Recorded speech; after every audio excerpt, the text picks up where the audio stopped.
திருப்பத்தூர் அருகே ஒற்றை கொம்பன் காட்டு யானை மலை கிராமம் அருகே முகாமிட்டுள்ளதால் விவசாயிகள் மற்றும் பொதுமக்கள் அச்சமடைந்துள்ளனர்.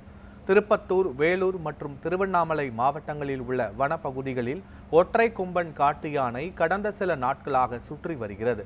கடந்த 2 நாட்களுக்கு முன்பு வேலூர் மாவட்டம் ஒடுக்கத்தூர் காட்டு பகுதியில் இருந்த அந்த யானை வாணியம்பாடி அருகே உள்ள தீர்த்தம் வனப்பகுதியை ஒட்டிய காமந்தட்டு வழியாக சென்று காவலர் மலைப்பகுதியில் முகாமிட்டுள்ளது.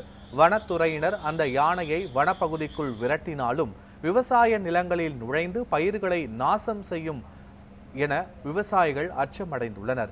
யானையை காட்டிற்குள் விரட்ட வனத்துறைக்கு விவசாயிகள் கோரிக்கை விடுத்துள்ளனர்.